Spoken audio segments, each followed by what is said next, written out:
കൽക്കട്ടയിലെ സർക്കാർ മെഡിക്കൽ കോളേജിൽ ഒരു ഡോക്ടറെ ബലാത്സംഗം ചെയ്ത് പൈശാചികമായ രീതിയിൽ കൊലപ്പെടുത്തിയ കേസ് ഒരു സ്ഥലത്തും എത്തിയിട്ടില്ല. അന്വേഷണം CBI ഏൽപ്പിച്ചു. അവരങ്ങനെ അന്വേഷിച്ച് മുന്നോട്ട് പോവുകയാണ്. ആ കോളേജിൻ്റെ പ്രിൻസിപ്പളിനെ അടക്കം അറസ്റ്റ് ചെയ്തു. കേസിൽ കൂടുതൽ ആളുകൾ ഉൾപ്പെട്ടിട്ടുണ്ടോ എന്ന കാര്യത്തിൽ ഇപ്പോഴും അന്വേഷകർക്ക് അത്ര വ്യക്തതയില്ല. പക്ഷേ നാട്ടുകാരുടെ സമരം തീർന്നിട്ടില്ല. വിദ്യാർത്ഥികൾ സമരം ചെയ്തു, ബഹുജനങ്ങൾ സമരം ചെയ്യുന്നു, മഹിളകൾ സമരം ചെയ്യുന്നു, ഇടതുപക്ഷ മുന്നണിക്കാർ സമരം ചെയ്യുന്നു, BJPക്കാരും കോൺഗ്രസ്സുകാരും സമരം ചെയ്തു. അങ്ങനെ സമരങ്ങളുടെ വേലിയേറ്റമാണ് പശ്ചിമ ബംഗാളിൽ, പ്രത്യേകിച്ച് കൽക്കട്ടയിൽ. അപ്പോൾ ഇങ്ങനൊരു സമയത്ത് മമതാ ബാനർജിക്ക് എന്ത് ചെയ്യാൻ പറ്റും? ദീദിയുടെ ഭരണത്തിന് കീഴിൽ സ്ത്രീകൾക്ക് രക്ഷയില്ല എന്ന് പറഞ്ഞാൽ അത് തീർച്ചയായിട്ടും വലിയ പ്രശ്നമാണ്. നേരത്തെ സന്ദേശ് ഖാലിയിൽ തൃണമൂൽ കോൺഗ്രസ്സുകാർ വലിയ അക്രമം നടത്തി, അത് രാഷ്ട്രീയ പ്രേരിതമാണ് എന്ന് പറഞ്ഞ് പിടിച്ചു. പക്ഷേ ഇതിനെ അങ്ങനെ പറയാൻ പറ്റിയില്ല. കാരണം എന്ന് വെച്ചാൽ വരേണ്യ വർഗത്തിൽപ്പെട്ട ഒരു സ്ത്രീയാണ് ബലാത്സംഗത്തിന് ഇരയായി കൊല്ലപ്പെട്ടത്. സ്വാഭാവികമായിട്ടും ആളുകൾക്ക് ആവേശം കൂടുതലായിരിക്കും. മാധ്യമങ്ങളും അതുപോലെ മനുഷ്യാവകാശ പ്രവർത്തകരും ക്രമസമാധാന പരിപാലനത്തിൽ സർക്കാരിന് വരുന്ന വീഴ്ചയെക്കുറിച്ച് വ്യാകുലരായിട്ടുള്ള ആളുകളൊക്കെ ഒറ്റക്കെട്ടായിട്ട് സടകൂട്ടഞ്ഞ് എഴുന്നേറ്റ് മമതാ ബാനർജിയെ കുരിശിൽ തറക്കണം എന്ന അഭിപ്രായത്തിൽ നിൽക്കുകയാണ്.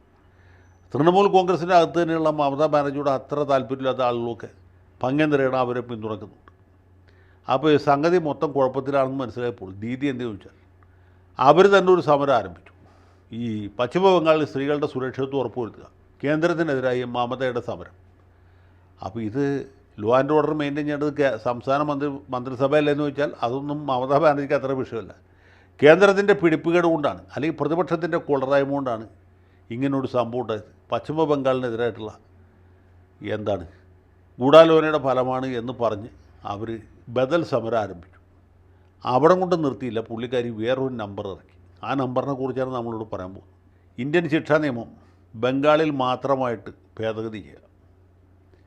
അത് പ്രകാരം ആരെങ്കിലും ബലാത്സംഗം ചെയ്തതായിട്ട് പരാതി കിട്ടിയാൽ ഒരാഴ്ചക്കകത്ത് വിചാരണ പൂർത്തീകരിച്ച് ആ പ്രതിയെ തൂക്കിക്കൊല്ലുക. എത്ര മനോഹരമായ നടക്കാത്ത സ്വപ്നം. ഒരു ക്രിമിനൽക്ക് കുറ്റമുണ്ടായിക്കഴിഞ്ഞാൽ പ്രതി അന്വേഷിച്ച് കണ്ടുപിടിക്കണ്ടേ? ഇന്ന ആളാണ് കുറ്റം ചെയ്തതെന്ന് പോലീസുകാർക്കെങ്കിലും ബോധ്യം വരട്ടെ. കോടതിക്ക് ബോധ്യം തന്നെ പിന്നീടാണ്. അങ്ങനെ പ്രതിയെ കണ്ടുപിടിച്ചാൽ തന്നെ എന്തൊക്കെ നടപടിക്രമങ്ങൾ പൂർത്തീകരിക്കാനുണ്ട്. അതിനുശേഷം മജിസ്ട്രേറ്റ് കോടതിയിൽ ഹാജരാക്കണം, ജാമ്യം കൊടുക്കണോ വേണ്ടോ എന്നുള്ള കാര്യം തീരുമാനിക്കണം, സെഷൻസ് കോടതിയിൽ കൊണ്ടുപോകണം, ഹൈക്കോടതിയിൽ ചിലപ്പോൾ അതിൻ്റെ പുറത്ത് പോയേക്കാം.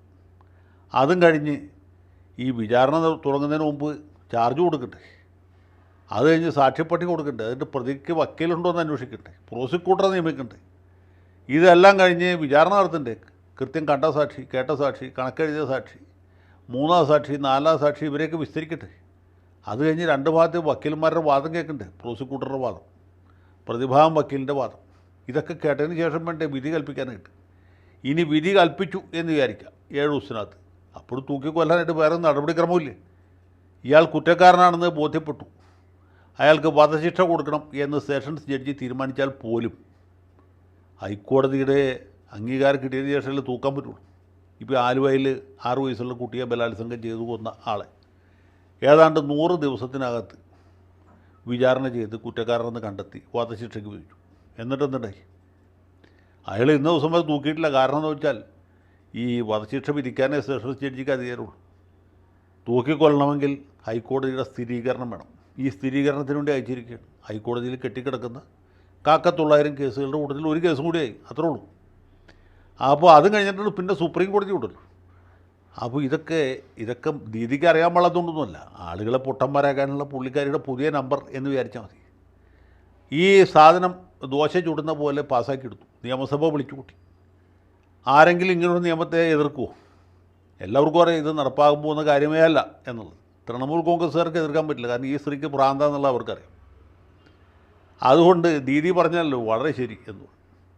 BJPക്കാർക്ക് എതിർക്കാൻ പറ്റൂ? സ്ത്രീ സുരക്ഷയ്ക്ക് വേണ്ടിയിട്ട് ദീദി കൊണ്ടുവന്ന നിയമത്തെ BJP എതിർത്തു എന്ന് പറഞ്ഞതേക്ക് നാളെ തൊട്ടുള്ള പ്രചരണം. അങ്ങനെ അവരും അനുകൂലിച്ചു, എല്ലാവരും കൈപൊക്കി. ഇപ്പോൾ തൂക്കണം. എവിടെ തൂക്കുക, എവിടെ കഴുമരം, എവിടെ ആരാച്ചാർ, എല്ലാവരും കൈയടിച്ച് പാസ്സാക്കി ഉടനെ തന്നെ അത് ഒരു ലക്കോട്ടിലിട്ടിട്ട് നേരെ ഗവർണറുടെ അടുത്ത് കൊടുത്തു. പക്ഷേ ഗവർണർ ആനന്ദ ബോസാണല്ലോ, പുള്ളിക്ക് അത്ര വലിയ ആനന്ദവും തോന്നിയില്ല. ഇതിൽ ഒപ്പിടാനായിട്ട് വേറെ ആളെ നോക്കണം എന്ന് പറഞ്ഞ് മൂപ്പില ഇത് ഡൽഹിക്ക് അയച്ചിരിക്കുകയാണ്. ദ്രൗപദി മുർമു വായിച്ചു നോക്കട്ടെ, എന്തെങ്കിലും ന്യായമുണ്ടെന്ന് അവർക്ക് തോന്നുകയാണെങ്കിൽ ഒപ്പിടട്ടെ. കാരണം ഇങ്ങനെയൊക്കെ നിയമം പാസ്സാക്കുകയും ചെയ്ത് ലോകത്തൊരു കോടതിയിലും നിലനിൽക്കുകയില്ല.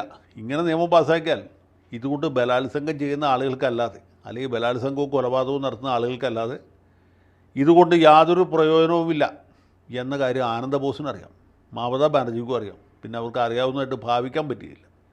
അവരെ സംബന്ധിച്ചിടത്തോളം കയ്യടിക്ക് വേണ്ടി ഓരോ ഇൻഡാസുകൾ പാസ്സാക്കുകയും അതിൻ്റെ പേരിൽ ഇനി ജനങ്ങളെ തെറ്റിദ്ധരിപ്പിച്ച് വീണ്ടും തെരഞ്ഞെടുപ്പിൽ ജയിച്ച് അവരുടെയും അനന്തരവൻ്റെയും ഭരണം അങ്ങനെ ആചാന്തര താരം നിലനിർത്തുകയും വേണം. അതിന് വേണ്ടിയിട്ടുള്ളൊരു നമ്പറാണ്, അതിന് വേണ്ടിയിട്ടുള്ള അഭ്യാസമാണ്. ഏതായാലും ദ്രൗപദി മുർമുവിനെ അയച്ച് ഗവർണർ ആനന്ദബോസ് കൈ കഴുകിയിരിക്കും. ഇനി മമതാ ബാനർജിക്ക് എന്ത് ചെയ്യാം എന്ന് ചോദിച്ചാൽ, ഈ തൃണമൂൽ കോൺഗ്രസ്സുകാരായ കുറേ ഊച്ചാളികളെ കൊണ്ട് ഡൽഹിയിൽ പോയിട്ട് രാഷ്ട്രപതി ഭവനിലേക്ക് ഒരു വലിയ ജാഥ നടത്തുക, രാഷ്ട്രപതി നീതി പാലിക്കുക, ബംഗാളിൽ ബലാത്സംഗം ചെയ്യുന്ന ആളുകളെ 24 മണിക്കൂറിനുള്ളിൽ തൂക്കിക്കൊല്ലാനായിട്ട് ഞങ്ങളുടെ പാർട്ടി പാസ്സാക്കി കൊണ്ടുവന്ന നിയമത്തിന് അംഗീകാരം നൽകുക എന്ന് പറഞ്ഞൊരു പുതിയ പരിപാടി ആലോചിക്കാവുന്നതാണ്. ആലോചിക്കല്ല, മമതാ ബാനർജിയോട് നടപ്പാക്കുകയും ചെയ്യും. നമുക്ക് കുറച്ച് ദിവസം കൂടി കാത്തിരിക്കേണ്ടി വരും എന്ന് മാത്രം.